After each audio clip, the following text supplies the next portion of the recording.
नमस्कार विद्यार्थी मित्रांनो. आपण जर बघितलं तर आपल्याला असं दिसून येतं की आजच्या या व्हिडिओमध्ये आपण कृषी संकट आणि शेतकरी आत्महत्या याचा अभ्यास करणार आहोत. याचं कारण असं की भारत जरी कृषीप्रधान देश असला तर अलीकडच्या काळात शेतीमधील असणारा होत जाणारा जो रचनात्मक बदल आहे, त्याचबरोबर आपल्याला असं दिसून येईल की शेतीमधील असणारा उत्पादन वाढीचा दर आहे तो हळूहळू कमी होत चाललेला आपल्याला दिसतो आहे. त्याचबरोबर स्थूल देशी उत्पादनातील शेतीचा जो हिस्सा आहे किंवा शेती उत्पादनाचा जो हिस्सा आहे तो सुद्धा कमी होत चाललेला आपल्याला दिसतो. त्याचबरोबर आपण जर बघितलं तर आपल्याला असं दिसेल की भारतातील शेतमालावरती प्रक्रिया जो आहे, त्याचबरोबर भांडवलाचा साठा असेल किंवा आधनांचा वापर असेल, तंत्रज्ञानाचा वापर असेल, हे सुद्धा कमी होत असल्यामुळं शेती उत्पादन घटत चाललेलं आपल्याला दिसत आहे. आणि त्यामुळं शेतकऱ्याला किंवा शेती व्यवसायाला आपल्याला असं दिसून येईल की मोठ्या संकटांना सामोरं जावं लागत असलेलं आपल्याला दिसतं.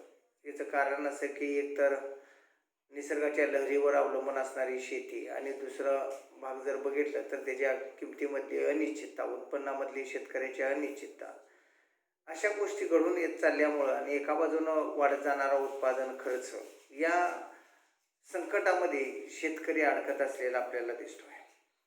एकंदरीत आपण जर पाहिलं तर 1950-51 मध्ये जसा राष्ट्रीय उत्पन्नातला हिस्सा शेती व्यवसायाचा सर्वात जास्त होता, तो अलीकडच्या काळात जर आपण बघितलं तर जवळपास 19.7% आलेला आहे. अधिक पुढच्या काळामध्ये शेती आणि शेतीबरोबरचे जे संलग्न व्यवसाय आहेत याचा हिस्सा कमी होत चाललेला आपल्याला दिसतो आहे. परंतु शेतीवरती अवलंबून असणाऱ्या लोकांचं प्रमाण जर आपण बघितलं तर ते आजही मात्र आपल्याला असं दिसून येईल की जवळपास 56.4% इतकं लोक आज रोजगारासाठी शेतीवरती अवलंबून असलेले आपल्याला दिसतात. प्रगत देशाच्या तुलनेत आपल्या देशामध्ये सर्वात जास्त लोक जे आहेत ते शेतीवरती अवलंबून असलेले आपल्याला आढळतात. परंतु अमेरिका, फ्रान्स, जपान या देशांच्यामध्ये आपण जर बघितलं म्हणजे प्रगतशील देशामध्ये, तर हे प्रमाण अगदी 2 ते 3% असलेलं आपल्याला दिसतं. म्हणजे एकंदरीत शेती व्यवसाय जो आहे तो शेती व्यवसायामध्ये हळूहळू उत्पादन आणि उत्पादकता कमी होत चाललेले आपल्याला चित्र दिसतं. आणि त्याचा परिणाम असा होतो की शेतकऱ्याला उत्पादन करणं परवडत नाही, कारण त्याचा उत्पादन खर्च वाढत जात असलेला आपल्याला दिसतो आहे. आणि त्यामुळं त्याचा खर्च वाढतो आहे, उत्पन्न मिळत नाही आहे आणि त्यामुळं आर्थिक संकटामध्ये हा सापडत असलेला आपल्याला दिसत आहे. त्याचबरोबर त्याला कृषी बाजार नसलेला आपल्याला दिसतो. त्याचबरोबर सरकारी धोरणांचा फटका त्यांना बसत असलेला आपल्याला दिसतो आहे.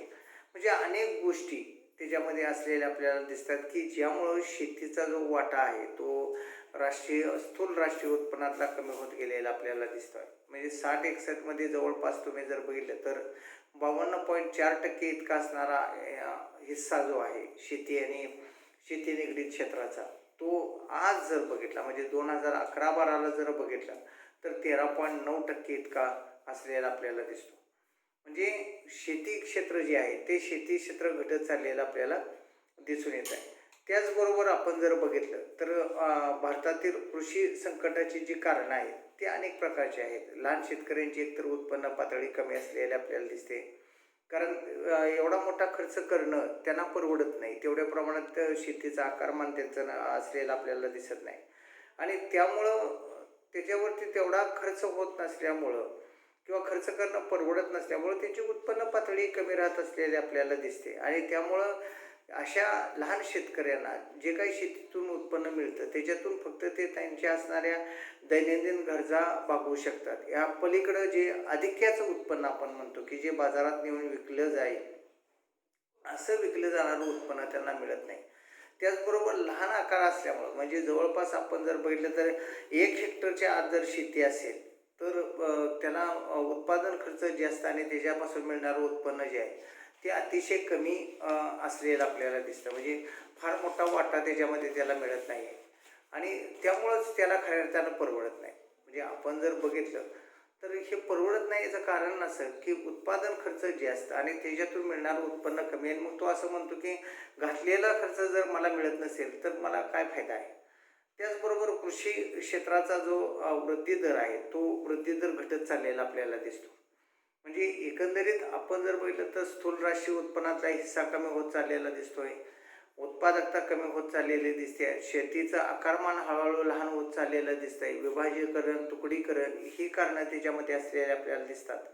आणि त्याचबरोबर आपण जर बघितलं तर उत्पादन जे आहे, त्या कृषी उत्पादनामधली अनिश्चितता असलेली आपल्याला दिसते. याचं कारण की शेती व्यवसाय जो आहे तो पूर्णतः भारतासारख्या विकसनशील देशामध्ये निसर्गाच्या लहरीवर अवलंबून आहे. आणि त्यामुळं निसर्गानं जर साथ दिली, चांगला हवामान असेल, पाऊस असेल, तर चांगल्या प्रकारचं उत्पादन मिळतं. अन्यथा आपल्याला असं दिसून येईल की त्यांना उत्पादन चांगल्या प्रकारचं मिळत नाही आणि त्यामुळे त्यांचा फायदा होत नाही. त्याचबरोबर आयातीतील शिथिलता ही सुद्धा सगळ्यात महत्त्वाची गोष्ट आहे.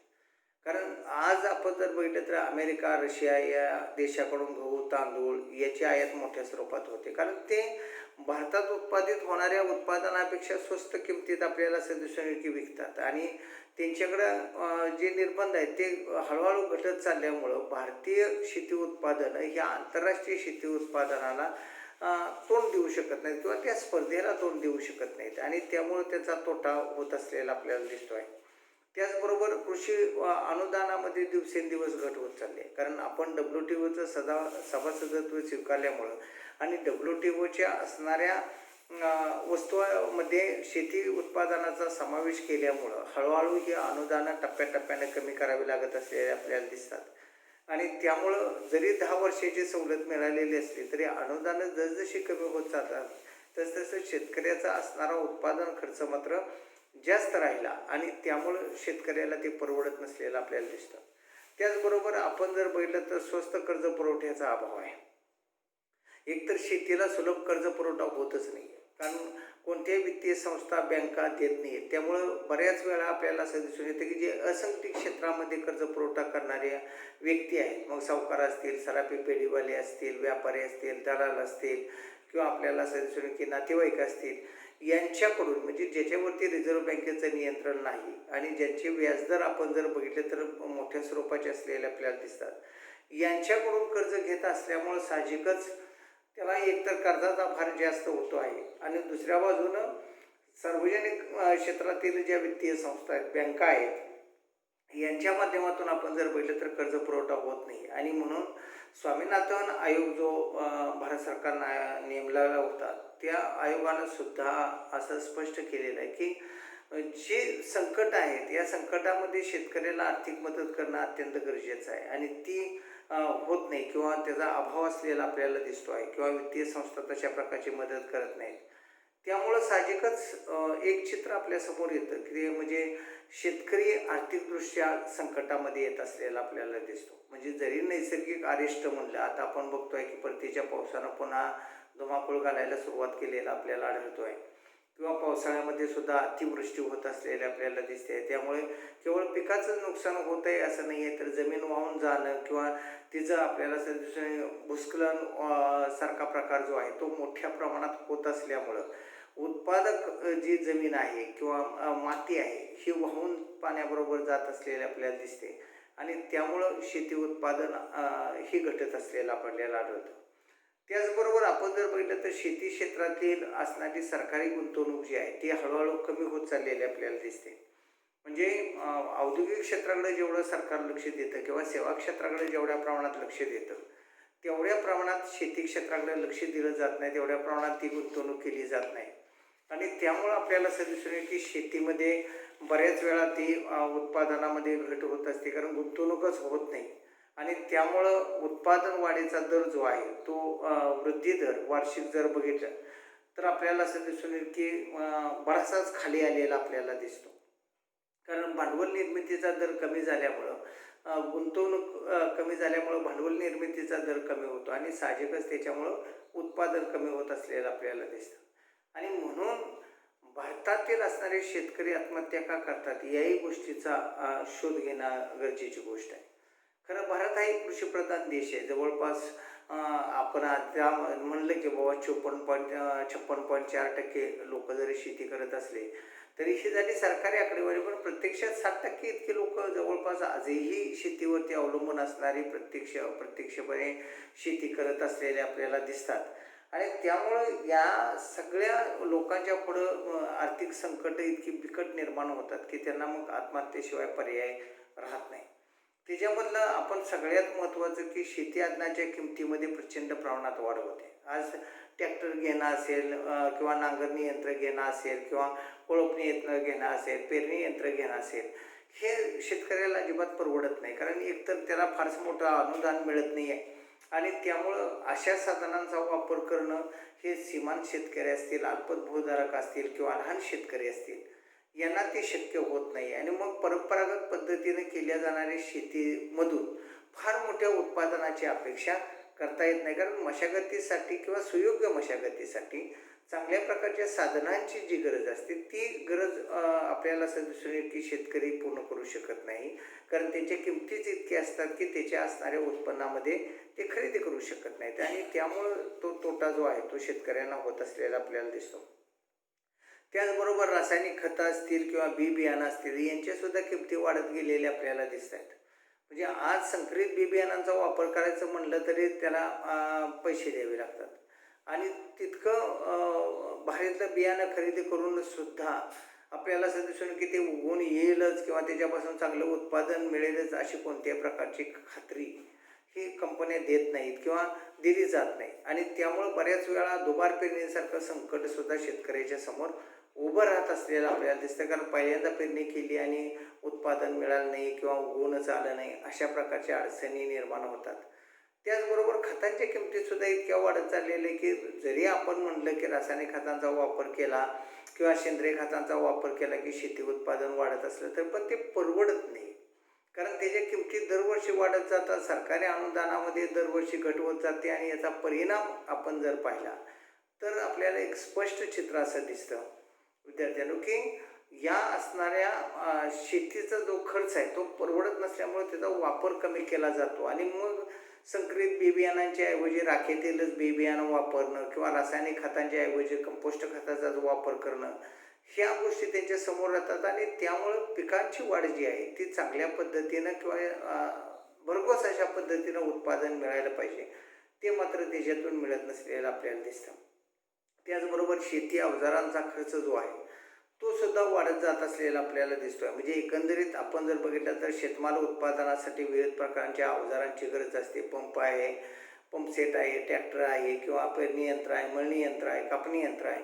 हे सगळे यंत्रसामुग्र्या शेतकऱ्याला लागत असतात किंवा लागणं आवश्यक असतात. परंतु केवळ याच्या किमती जास्त असल्यामुळं गरीब शेतकरी, लहान शेतकरी किंवा अल्पभूधारक सीमांत शेतकरी ह्यांना त्या परवडणाऱ्या नसतात. त्यामुळं ते खरेदीच करत नसलेले आपल्याला दिसतात किंवा त्यांना भाडेतत्वावरती घ्यावे लागतात. भाडंही जास्त असतं, त्यामुळे त्यांचा उत्पादन खर्च जो आहे तो उत्पादन खर्च जास्त राहत असलेला आपल्याला दिसतो. त्याचबरोबर कर्जबाजारीपणा आहे. म्हणजे सावकाराकडून, सराफी पेढीवाल्याकडून, व्यापाऱ्यांच्याकडून, दलालाकडून मोठ्या स्वरूपात आपल्याला असं दिसून की कर्ज हे घेत असतात आणि त्याची परतफेड वेळेवर केली नाही की मग कुटुंबांना धमकावणं असेल, त्या शेतकऱ्याला धमकावणं असेल. म्हणजे एकंदरीत आपण जर बघितलं तर या सगळ्या ताणतणावाखाली तो येत असल्यामुळं तो आत्महत्येचा मार्ग स्वीकारत असलेला आपल्याला दिसतो. म्हणजे एकंदरीत राष्ट्रीय गुन्हे अन्वेषणच्या विभागाच्या माहितीप्रमाणे किंवा त्यांच्या आकडेवारीनुसार जर बघितलं तर 2015मध्ये जवळपास 3000 आत्महत्यापैकी 2474 आत्महत्या हे कर्जबाजारीपणामुळे झालेले आपल्याला दिसतात. आणि बँका आणि सावकार यांच्याकडून आपल्याला असं दिसून येईल की त्यांना कर्जाची परतफेड करता येणं शक्य होत नसल्यामुळं त्यांच्यापुढं दुसरा मार्ग राहत नाही. बाजाराशी थेट संबंधाचा अभाव आहे. आपल्याकडे सगळे मध्यस्थ, दलाल, व्यापारी यांच्या माध्यमातूनच एक लक्षात घ्या की हा शेतमाल उत्पादनाचा बाजार चालतो. कारण प्रत्यक्ष शेतकऱ्याकडे एवढा वेळ नसतो की तो बाजारात घेऊन जाईल, तिथं जाऊन म्याला आपला विकेल आणि त्याच्यातून आपलं उत्पन्न कमवेल. आणि हे होत नाही कारण ह्या मध्यस्थांची एक प्रचंड मोठी साखळी आहे आणि ते साखळी इतकी मजबूत आहे की शेतकऱ्याला योग्य भाव देत नाहीत, ते अल्प किमतीत मागत असतात, एक लक्षात घ्या. आणि त्यांच्या मध्ये एक संघटितपणा असतो, शेतकऱ्यामध्ये तो नसतो. आणि माल नासून जाण्यापेक्षा बाबा 4 पैसे मिळतात ना आपण विकूया, ही एक भावना त्यांच्यामध्ये तयार होत असते. ग्राहकांना जास्त पैशाने मिळतो, त्यामुळे ग्राहकाला वाटतं की शेतकऱ्याला शेतमालाला चांगली किंमत मिळते आहे. पण प्रत्यक्ष आपण जर बघितलं तरी ही मधली जी वाढलेली प्राईस आहे, ते दलाल किंवा व्यापारी हेच खात असलेले आपल्याला दिसतात किंवा आडते हेच वापर करत असलेले आपल्याला दिसतात आणि त्यामुळं शेतकऱ्याचं नुकसान होत असलेलं आपल्याला दिसतं. त्याचबरोबर जागृतीचा अभावसुद्धा असलेला आपल्याला आढळतो. म्हणजे एकंदरीत आपण जर पाहिलं तर शेतकरी आपला निरक्षर आहे, साक्षरता त्याच्यामध्ये फारशी नाही, गरिबी आणि श्रीमंत यांच्यामध्ये आपल्याला एक दरी आहे, आर्थिकदृष्ट्या तो कमकुवत असलेला आपल्याला दिसतो आणि परिणामतः आपण जर बघितलं तर त्याच्यामध्ये तशा प्रकारची जाणीव जागृती नसते, माहिती नसते, योजनांची माहिती त्याच्यापर्यंत पोहोचत नाही आणि या योजनांचा लाभ जो आहे तो जे मोठे शेतकरी आहेत, सधन शेतकरी आहेत, अशी व्यक्ती मिळवत असलेल्या आपल्याला दिसतात की ज्यांची शेती जवळपास 10 एकरच्या वर आहे. त्यांना त्याचे फायदे होतात किंवा मिळतात. पण जे लहान शेतकरी आहेत, श्रीमंत शेतकरी आहेत, त्यांना मात्र ते फायदे मिळत नाहीत आणि त्यामुळं आपल्याला दिसून येतं की त्यांचं नुकसान होत असलेलं आपल्याला दिसतं. जल आपत्ती किंवा जलसंकट असलेलं आपल्याला दिसतं. काही वेळा अतिवृष्टी आहे, काही वेळा दुष्काळ आहे. या सगळ्याच गोष्टी आहेत. म्हणजे बारमाही पाणी पुरवठ्याची व्यवस्था जी आहे, ती मात्र उपलब्ध नसलेली आपल्याला दिसून येते आणि त्याचा परिणाम असा होतोय की शेतकऱ्याला बारमाही पाणी पुरवठा नसल्यामुळं उत्पादन करणं अवघड होत बसलेलं आपल्याला दिसून येतं. म्हणजे तेवढ्या प्रमाणात तो उत्पादन करू शकत नाही. ही खरी त्याची अडचण असलेली आपल्याला दिसते. अनुत्पादक कर्ज आहे. ते जे मुलाबाळांचं शिक्षण आहे, आजारपण आहे, त्याचबरोबर मुलांचं आपल्याला दिसून येईल की विवाह आहेत, ह्या अनेक गोष्टी आहेत. देव धर्माचे कार्य आहेत. म्हणजे ह्या सगळ्या गोष्टीसाठी खर्च होत असतो, पण त्याच्यातून उत्पादन कुठल्याही स्वरूपाचं रिटर्न मिळत नाही आणि म्हणून आपण त्याला अनुत्पादक कार्य असं म्हणतो आणि हे अनुत्पादक खर्च ज्यावेळी वाढत जातो, त्यावेळी उत्पादक कारणासाठी घेतलेलं कर्ज असेल, उत्पादक कारणासाठी ठेवलेला बचत केलेला पैसा असेल, तो अनुत्पादक कारणासाठी वापरला जातो आणि त्यामुळे त्याचा तोटा होत असलेला आपल्याला दिसतो. हवामानातील बदल आहे. अलीकडच्या काळात आपण बघतो आहे की निसर्गाचं काही सांगता येत नाही की क्लायमेट कधी काय चेंज होईल आणि काय नाही. म्हणजे आता एक 2-4 दिवस झाला आपण बघतो आहे की मध्यंतरी चांगली उन्हाळा पडल्यासारखं वाटत होतं, हीट चांगली वाढत होती. आता मध्येच पुन्हा हवेतलं वातावरण बदललेलं आपल्याला दिसतं. पुन्हा कुठंतरी कमी दाबाचा पट्टा निर्माण होतोय, त्याच्यामुळं पावसाची शक्यता निर्माण होत असलेली आपल्याला दिसते. म्हणजे ह्या हवामानातील बदलांचा आणि त्याचा परिणाम पिकावरती होतोय. आता जर आपण बघितलं तर कांद्याच्या पिकावरती करप्यासारखा रोग होत असलेला आपल्याला दिसतोय किंवा अळी त्याच्यामध्ये निर्माण होत असलेले आपल्याला दिसते आणि त्यामुळे शेतकऱ्याचं प्रचंड नुकसान जे आहे, ते नुकसान याच्यामध्ये जास्त होत असलेलं आपल्याला दिसतं. दारिद्र्य त्याच्या वाटेला असलेलं आपल्याला दिसून येतं. म्हणजे आमचा भारतीय शेतकऱ्याच्या बाबतीत एक म्हणलं जातं की आमचा शेतकरी जो आहे तो दारिद्र्यातच जन्माला येतो, दारिद्र्यातच वाढतो आणि दारिद्र्यातच मरण पावतो, अशी अवस्था आहे. कारण अल्पभूधारक सीमांत शेतकरी, लहान शेतकऱ्यांच्या बाबतीत तरी हे तंतोतंत लागू होतं. म्हणजे आज जर बघितलं तर शेती करणाऱ्यामध्ये जवळपास 29% लोक जे आहेत ग्रामीण भागातले ते दारिद्र्य रेषेखालचीच आहे आणि त्यांना अशा स्वरूपाच्या चांगल्या योजनांचा फायदा मिळत नाही आहे किंवा अज्ञानापोटी त्यांना घेता येत नाही आहे किंवा आपल्याला असं दिसून की तेवढं उत्पन्न त्यांचं नाही आहे. त्याचा परिणाम असा होतो की त्यांचा तोटा होत असलेला आपल्याला दिसतोय. त्याचबरोबर घरगुती डिस्प्यूट्स असलेले आपल्याला दिसतात. जमिनीवरून भांडण मग कोणच करत नाही आहे आणि त्यामुळं कौटुंबिक आजारपण आहे, ताणतणाव आहेत. या सगळ्या गोष्टीचा परिणामसुद्धा शेती उत्पादनावरती किंवा शेती व्यवसायावरती होत असलेला आपल्याला दिसतो. त्याचबरोबर आपण जर बघितलं तर थकबाकीची समस्या आहे. बँकाकडून कर्ज घेतात, पण त्याचा वापर काही वेळा अनुत्पादकरणासाठी केला जातो. काही वेळा उत्पादकरणासाठी करून सुद्धा उत्पादन अपेक्षित जेवढं असतं तेवढं अपेक्षित उत्पादन मिळत नाही आणि मग त्याचा तोटा होत असलेला आपल्याला दिसतो. आणि मग खाजगी कर्ज जे आहेत, मोठे भांडवलदार असतील किंवा सावकार असतील, सराफी पेढीवाले असतील, दलाल असतील, यांच्याकडून कर्ज घेतले की अधिकच आर्थिक बुडदण हा शेतकऱ्याला पडत असलेला आपल्याला दिसतो किंवा शेतकऱ्याला तो सहन करावा लागत असलेला आपल्याला दिसतो. अज्ञान आहे. पण हे कुठंतरी थांबलं पाहिजे, कुठंतरी आपण ते रोखलं पाहिजे, एक लक्षात घ्या.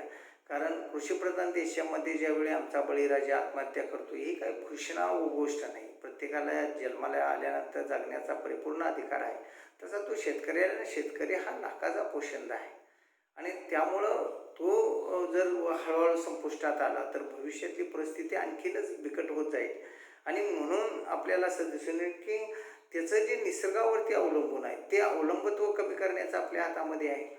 त्याच्यासाठी पाणीपुरवठ्याची योजना राबवणं, मग बंधारे असतील, शेततळी असतील किंवा आपल्याला असं दिसून येईल की छोटे छोटे असणारे कालवे असतील, या माध्यमातून शेतीला जर कायम स्वरूपाचा जर पाणीपुरवठा केला, त्याचं व्यवस्थापन केलं, तर आपल्याला असं दिसून येईल की शेतीला एक चांगल्या प्रकारचे दिवस येतील आणि हे प्रभावी अंमलबजावणी होणं अत्यंत महत्त्वाचं आहे. संस्थात्मक निधींची उपलब्धता करून देणं अत्यंत गरजेचं आहे. म्हणजे त्याला सावकाराकडे किंवा इतर घटकांच्याकडे जे असंघटित घटक आहेत, व्यापारी असतील, दलाल असतील, यांच्याकडे जाण्याची गरजच भासणार नाही. जर संस्थात्मक ज्या बँका आहेत, वित्तीय संस्था आहेत, यांनी जर शेतकऱ्याला अल्प, मध्यम आणि दीर्घकालासाठी जर कमी व्याजदरानं कर्ज उपलब्ध करून दिलं, तर आपल्याला असं दिसून येईल की शेतकऱ्याचा फायदा होऊ शकतो आणि त्यामुळं तो गुंतवणूक करण्यास तयार होईल किंवा केलेली गुंतवणूक जी आहे तिची परतफेड करता येणं त्याला सहज शक्य होईल. म्हणजे एकंदरीत आपण जर बघितलं तर अशा स्वरूपाचे फायदेसुद्धा आहेत. तांत्रिक सहकार्य त्याला करणं सगळ्यात महत्त्वाचं आहे. मग शेती कशा पद्धतीनं करावी, लागवडी कशा पद्धतीनं कराव्या, आर्थिक पद्धत कशा पद्धतीनं वापरावी, याचं उपदेशन, मार्गदर्शन करणं आवश्यक आहे. आणि त्यामुळं याच्या फायदे काय काय होतात हे त्याला जर कळालं, तर साहजिकच आपल्याला असं दिसून येईल की अशा प्रकारच्या या उपदेशनामधून किंवा मार्गदर्शनामधून शेतकऱ्याला पुन्हा एक प्रोत्साहित करता येणं किंवा चांगल्या पद्धतीनं लागवड करणं त्याला शक्य होईल आणि उत्पादन वाढत जाईल. त्याचबरोबर लहान शेतकऱ्यांच्या जमिनींचं एकत्रीकरण करणं. आपल्याला माहीत आहे की प्रत्येकाचा जवळपास लहान लहान तुकडा जवळजवळ असतो, पण प्रत्येकजण वेगवेगळ्या पद्धतीनं कसत असतो. त्यामुळं सखोल किंवा विस्तीर्ण शेतीचे जे फायदे आहेत ते त्यांना घेता येत नाहीत आणि म्हणून ह्या शेतजमिनीचं जर एकत्रीकरण केलं तर आपल्याला असं दिसून येईल एकत्रित आलेल्या जमिनीचं आकारमान वाढेल. त्याच्यावरती आपल्याला असं दिसून येईल की आधुनिक यंत्रतंत्राच्या साहाय्यानं मशागत करणं सोपं जाईल. सगळ्या योजनांचा फायदा मिळवणं शक्य होईल आणि लागवड चांगल्या पद्धतीनं करता येईल की ज्यामुळं सगळ्यांचाच फायदा होऊ शकतो.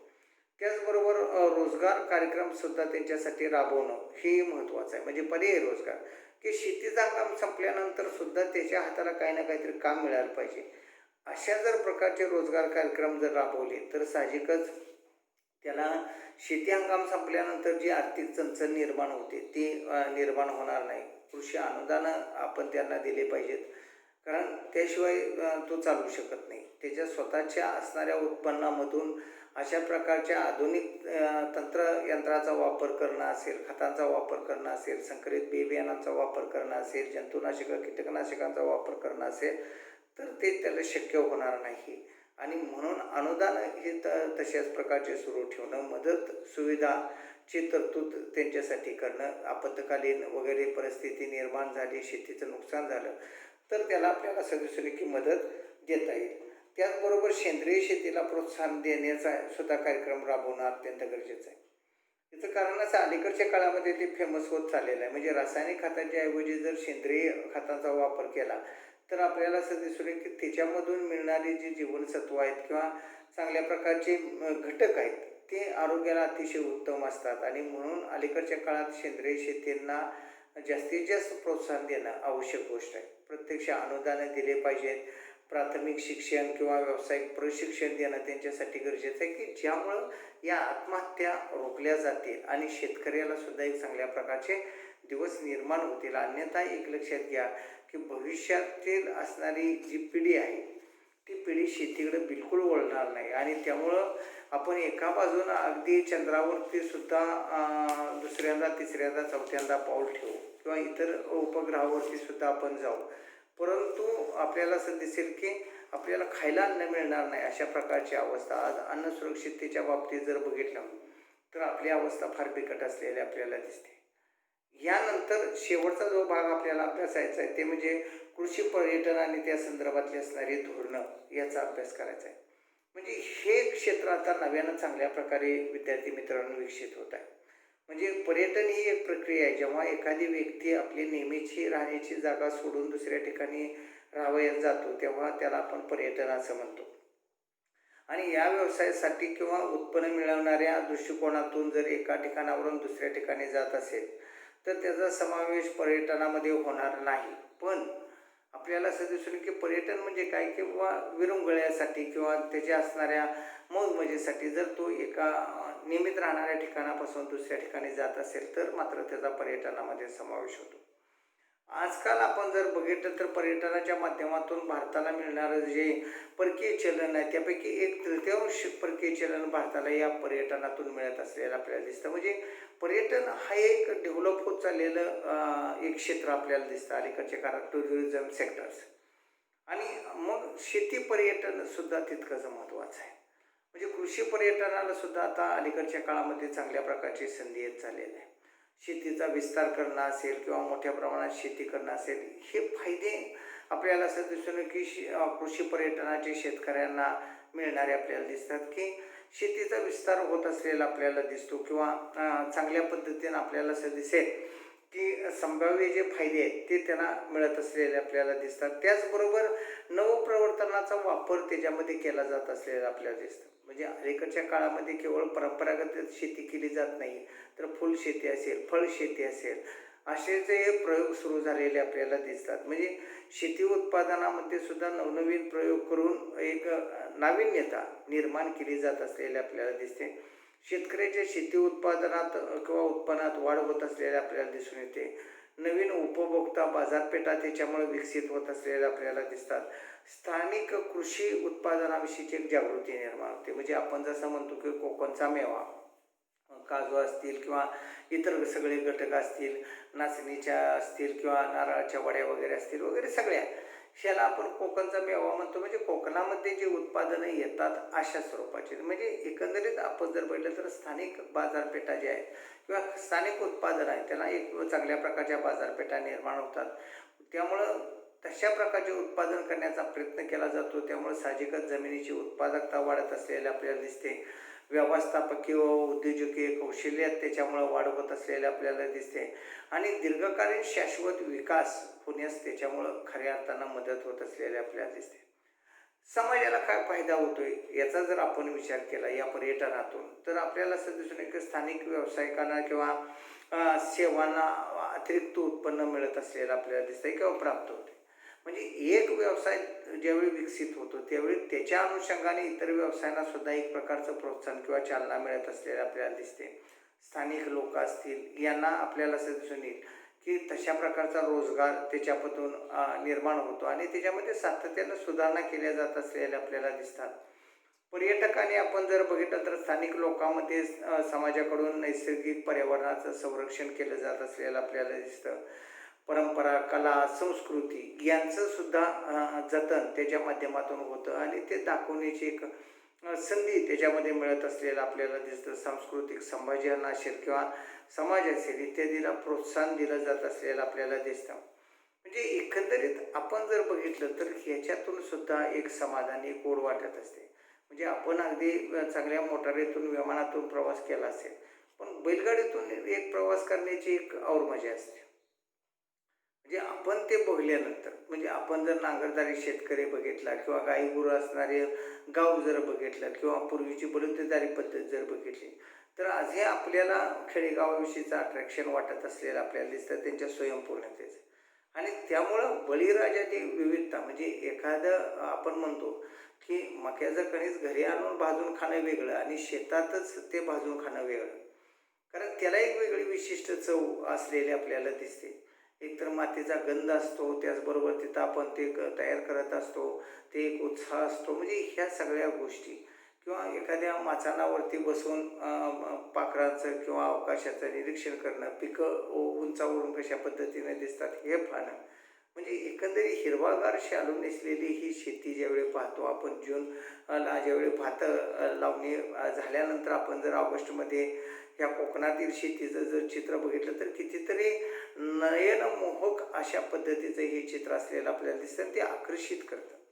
म्हणजे किती आपण मुंबई, पुण्यासारख्या ठिकाणी शहरी भागात राहत असलो तरी आपल्याला तिची ओढ वाटत असते. आणि अलीकडच्या काळामध्ये आपण जर बघितलं तर सर्वच शहरी किंवा नागरी लोकांना या असणाऱ्या ग्रामीण भागातील असणाऱ्या शेती व्यवसायाची ओढ लागलेली आपल्याला दिसते आणि त्या पर्यटनासाठी येत असलेल्या आपल्याला दिसतात. निसर्गातील निर्मळ झळझळ झरे जे आहेत ते वाहत असलेले आपल्याला दिसतात. पाण्याचा खळखळाट ऐकायला येत असलेला आपल्याला दिसतं. म्हणजे एकंदरीत आपण जर पाहिलं तर ते पर्यटनाच्या दृष्टीनं अत्यंत महत्त्वाचं आहे. लघुउद्योगांना किंवा इतर व्यवसायांना सुद्धा त्याच्यामुळं या कृषी पर्यटनामुळं चालना मिळत असलेल्या आपल्याला दिसतात. त्याचबरोबर आपण जर बघितलं तर आपल्याला असं दिसून येतं की पर्यटकांना पर्यटन उत्पादने किंवा सेवा यांच्यातील विविधता प्रदान करता येते. सर्व्हिसेस चांगल्या प्रकारचे आपल्याला देता येतात. झोपडीत राहणं म्हणा, म्हणजे पूर्वी गावाकडं किंवा शेतातले असणारं झोपडं आपण म्हणायचो. त्याच्यामध्ये राहण्यामध्ये एक वेगळ्या प्रकारची हट ज्याला म्हटलं जातं, त्याच्यामध्ये राहण्याची एक मजा वेगळी असलेली आपल्याला दिसते. आणि हा प्रभाव जो आहे शहरी पर्यटनापेक्षा ग्रामीण पर्यटनाचा किंवा शेती पर्यटनाचा, हे याच्यामध्ये वाढ करणं सगळ्यात महत्त्वाची गोष्ट आहे. शेतीचा हंगाम नसतो त्यावेळेस पर्यटनाचा कालावधीत वाढ करणं ही महत्त्वाची गोष्ट असते. पर्यटन बाजार विकसित करणं महत्त्वाची गोष्ट असते. मग त्याचबरोबर स्थानिक चलन जे आहे ते मोठ्या प्रमाणात उपलब्ध करणं ही महत्त्वाची गोष्ट असते. म्हणजे एकंदरीत आपण जर बघितलं तर या पर्यटनाचे सुद्धा फायदे होत असलेले आपल्याला दिसतात. पण कृषी पर्यटनाच्या अडचणी किंवा समस्यासुद्धा आपल्याला अशा दिसतात की त्याविषयीची तेवढी माहिती असलेली आपल्याला दिसत नाही. संभाषण कौशल्याचा, व्यावसायिक दृष्टिकोनाचा अभाव असतो. वास्तविकता शेतकरी हा माणूस अतिशय उदार आणि सरळ मनाचा माणूस असतो. त्यालाही काही व्यावसायिक तत्त्व पटत नाहीत. म्हणजे आपल्या शेतात एखादा माणूस आहे आणि आपण एखादं भुईमूग वगैरे घेत असेल तर त्याला आपण देत नाही असं नाही, त्याच्या बदल्यात आपण पैसे घेतो असं करत नाही आहे. म्हणजे इतकं आपल्याला असं दिसून की व्यावसायिक दृष्टिकोन असला पाहिजे. पण ते शहरातल्या कुठल्याही दुकानात जाऊन आपल्याला फुकट देतोय का बघा, देत नाही. म्हणजे संभाषण कौशल्य असायला पाहिजे. शेतकरी एकतर मुळात शहरी बाबू बघितल्यानंतर घाबरून जातो. त्याच्याशी काय बोलायचं, मराठीत बोलायचं, हिंदीत बोलायचं, इंग्लिशमध्ये बोलायचं, काय कशा पद्धतीनं कम्युनिकेशन करायचं, या कौशल्याचा सुद्धा अभाव असलेला आपल्याला दिसतो. भांडवलाचा अभाव, तेवढ्या प्रमाणात भांडवल त्याच्याकडे उपलब्ध नसते, त्यामुळे तेवढी गुंतवणूक तो करू शकत नाही आहे. आणि पर्यटनासारख्या बाबीकडे शेतकरी फार लक्ष देत नाही, कारण त्याच्या दृष्टीनं कुटुंबाचं चारित्र्य चालवणं, निर्वाह होणं हे सगळ्यात महत्त्वाचं असतं. आणि शेतीमधलं उत्पादन मिळालं की बस झालं. त्यामुळं पर्यटनाकडे फार मोठा लक्ष देत नसलेला आपल्याला दिसतो. असंघटित क्षेत्र मोठ्या स्वरूपाचं हे असलेलं आपल्याला दिसतं. त्यांची कुठल्याही प्रकारची संघटना वगैरे असत नाही. म्हणजे त्याचे ते परिणाम आहेत. त्याचबरोबर पर्यटन वाढीसाठी एक व्यूहरचना होणं महत्त्वाची गोष्ट आहे. म्हणजे ते वाढणं आवश्यक गोष्ट आहे. कारण आता लोकं शहरातील ह्या सगळ्या क्राऊडनेसला किंवा ह्या गर्दीला कंटाळलेले आहेत किंवा दंग्याला कंटाळलेले आहेत. त्यामुळे साहजिकच आज ग्रामीण भागातलं शांत वातावरण प्रत्येकाला आवश्यक वाटायला लागलेलं आहे. आणि म्हणून कृषी पर्यटनाच्या उद्योगाला मान्यता देणं, त्याचा सेटअप बसवणं, तशा प्रकारची चालना देणं, शेतकऱ्यांच्यामध्ये प्रोत्साहन निर्माण करणं, त्यांना थोडीशी अनुदानं किंवा आर्थिक मदत करणं, या गोष्टी जर केल्यात किंवा आपल्याला असं दिसून येईल की त्यांच्या सोयीसुविधा निर्माण होतील यासाठी आर्थिक मदत करणं, हे जर केलं तर मात्र चांगल्या पद्धतीनं प्रगती त्याच्यामध्ये होऊ शकते. तसेच कृषी पर्यटनात आपल्याला असं दिसून येईल की साहेबूत धोरणे आणि नियमावली करणं महत्त्वाचं आहे, की जेणेकरून या असणाऱ्या कृषी पर्यटनामधून जास्तीत जास्त शेतकऱ्याचा फायदा होईल, तिथल्या असणाऱ्या स्थानिकांना रोजगार मिळेल. आणि त्यांच्यासाठी म्हणून एक वेगळी नियमावली, म्हणजे ती काही शहरी भागासारखी लागू करता येणार नाही. आणि म्हणून सरकारी पातळीवरूनच आपल्याला असं दिसून की अशा प्रकारची धोरणं ठरवावी लागतील की ज्यामुळे शेती पर्यटनाला किंवा कृषी पर्यटनाला एक प्रकारची चालना मिळेल.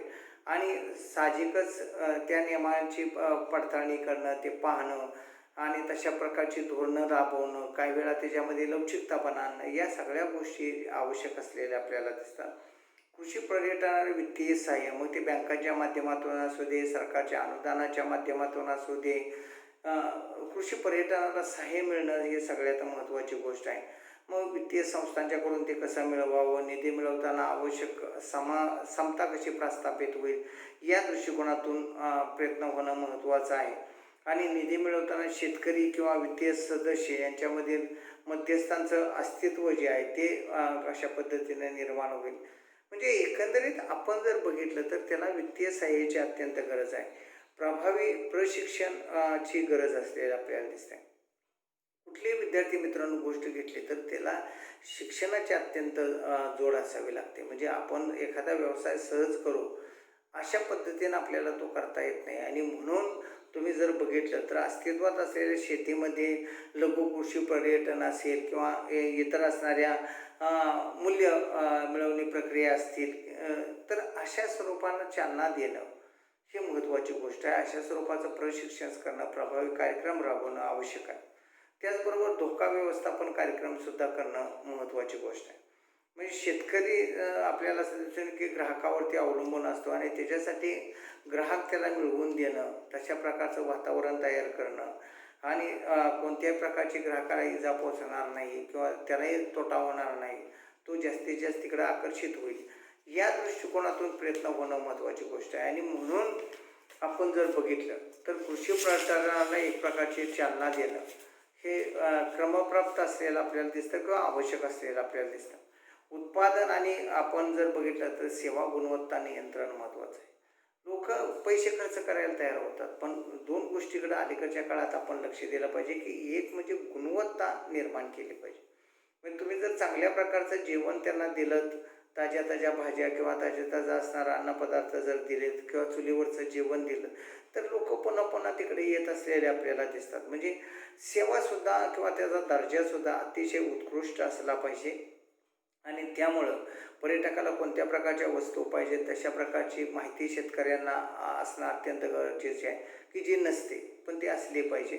त्याचबरोबर गुणवत्तेच्या संदर्भात असणारे कोणकोणते फायदे असतील याची जाणीव जागृती त्याच्यामध्ये निर्माण करणं आवश्यक आहे.